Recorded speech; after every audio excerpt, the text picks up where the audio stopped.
The darkness is one of the simplest concepts in the Monogatari series. Those things that try to be what they aren't vanish. However, despite that, there is actually a lot of nuance to the existence known as the darkness, and a lot of thematic relevance which we will explore today. If you find yourself entertained at any point during the video, then consider liking, subscribing and ringing that bell, as I cannot explain to you how much just a small action can do for this channel. Also, if you want to support this channel further, then consider pledging to my Patreon.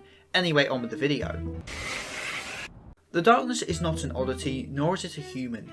It is not part of this side or that side as Oshino may put it. It is nothing more than the fundamental law of the universe, as much so as gravity or time.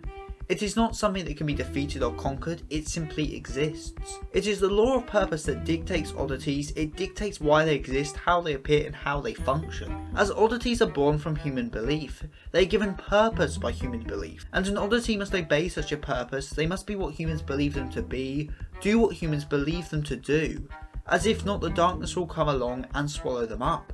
Let's say there's a tale of a monster that kills humans and drinks their blood. A monster that's purpose is to kill humans, to be a monster they fear. What do you suppose would happen if said monster stopped killing humans, stopped being feared by them and instead was worshipped by them? Well, that existence is no longer a monster, they are now a god.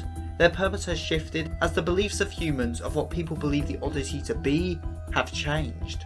However, if that oddity doesn't believe itself to be a god and still sees itself as a monster, then an issue arises. You can't act and be worshipped as a god, but still in your heart believe yourself to be a monster. That is a breach of your purpose. So in this case, the darkness must appear to remove the oddity that runs from its purpose and eradicate it from existence. It may sound cruel, but that is the nature of oddities. They are born with a purpose, so they must follow it as payment for being given life. That said, oddities aren't strictly dictated by human belief. They do have free will, as they chose to follow their purposes, and if they so chose, they cannot follow it, hence the need for the darkness. Oddities though don't have to be defined by one thing and can be multifaceted. In terms of their purpose, they can be many things, but also just one. A good example being the weight crab, as it didn't have to be a crab, but since Senjikahara saw a crab, therefore it is a crab. It has the possibility of being many things without breaching its purpose, but is still just one and follows one purpose. As purpose isn't set in stone, there is room for adjustments and change, it is fluid. In the series there are three main instances where the darkness has gotten involved due to an oddity disobeying its purpose. The first is the case of Kishot Ixella Orion Heart Under Blader, as mentioned already, and the second is the case of Hachikuji Mayoi, a snail apparition, a lost cow, that's purpose is simply to lead lost people astray, those people that have no wish to return home. It's a simple purpose, one that is easy to follow, but as a result is also easy to disobey. Something which Hachikuji does, as simply she doesn't like leading people astray, or making people lost. Her personal feelings conflicted with the purpose people gave her as an oddity to make people lost. This though summons onto her the darkness, as she was no longer fulfilling her purpose and so had to be erased. Something she only avoids by first moving on to the afterlife, changing her purpose from being a wandering spirit to one that has passed on, and secondly, by becoming the enshrined god of her own volition. This way her personal feelings line up with her new purpose, one set in stone by the fact she is now enshrined, and so can be worshipped. And lastly we come to the case of Oshino Ougi. Ougi is a bit of a complicated existence, but is in short Aragi's other side, a representation of his own lack of self-perspective, shown by how Ougi criticises Aragi on his own shortcomings, but also is a form of self-punishment Aragi inflicts upon himself for the way he recklessly saves people at the risk of his own life. Ougi then is in all intents and purposes Aragi Kaomi. However, that isn't what she calls herself. She calls herself Oshino Ougi, a fake name. So isn't that a breach of purpose? And so shouldn't the darkness have swallowed her up far sooner? Well no, as although yes her purpose is to be Aragi's other side, her purpose is also to be a lie. The reason she is Aragi but doesn't look like him, or call herself him, is because he lacks self-perspective.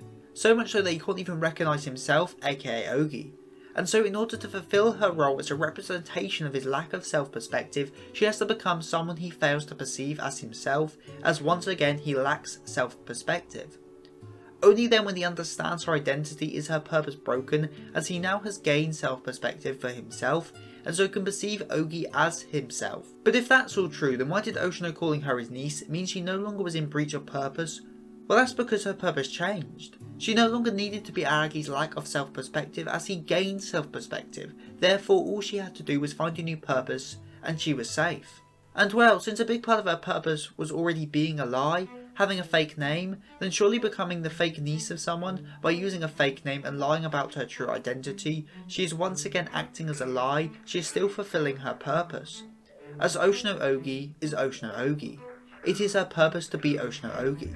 Which may be why throughout the story, Aragi always says that Oshino Ougi is just Oshino Ougi, as in a way that is also her purpose, and always has been.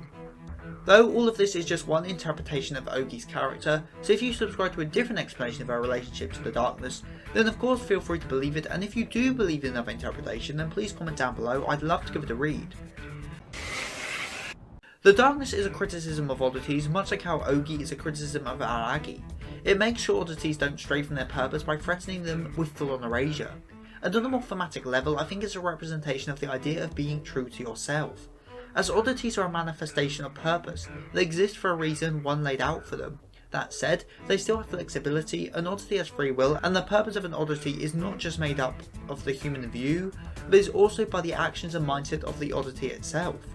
Quixotic Lion Heart Under Blader was a monster because humans believe vampires to be blood-drinking monsters, and then when she was deified by the people, she became a god. However, in Quixote's case, she didn't want to be a god, she was still a vampire at heart. And as a result, her purpose was broken, as her own feelings and those people had towards her didn't mesh. And so the darkness appeared. However, if she wanted to be a god, then the darkness wouldn't have appeared. As her outside and inside back in those days didn't match up, she was doing something she didn't want to. Her actions weren't those that her heart believed in, she wasn't being true to herself.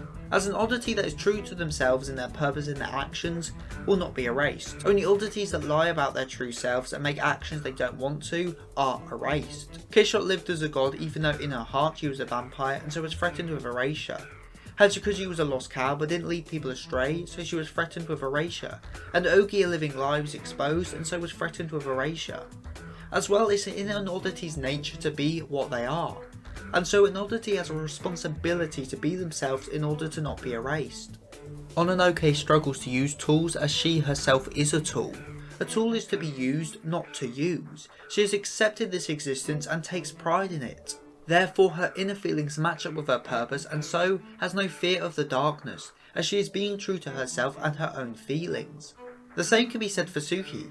Yes, she may be an oddity masquerading as a human, but it is the purpose of the Shidi Notori to be a fake to masquerade as a human, and since Suki believes herself to be a human and acts like one, her own feelings match up with her purpose to be a fake bird that masquerades as a human, and so the darkness leaves her alone.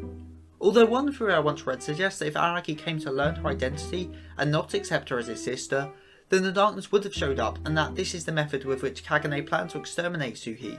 Though I personally don't subscribe to this theory, as well the darkness doesn't exactly operate in this manner, and I find it weird to think Ononoke would have no knowledge of the darkness before Owarimonogatari, but that her master was planning on using it back in Nisei Monogatari, but it's a fun theory either way.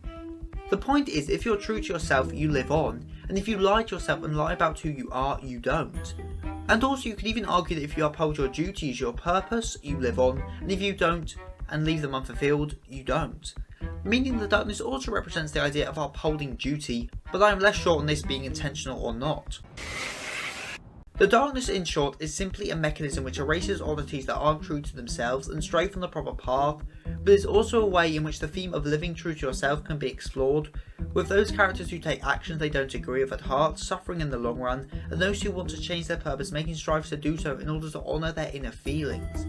As the darkness doesn't exist, but at the same time it does. It is simply a part of reality, one which has no form, and so can be interpreted in all manner of ways. Comment of the week comes from Mir Abrar, and glad the video made you feel something. If you are interested in my literary endeavours, why not check out my books Gang, Fluid Justice and People of Fate Volume 1 available at Amazon.com. And if you want to support this channel, consider pledging to my Patreon where for as little as £2.75 a month, you can get your name at the end of the video like Hikari Desu.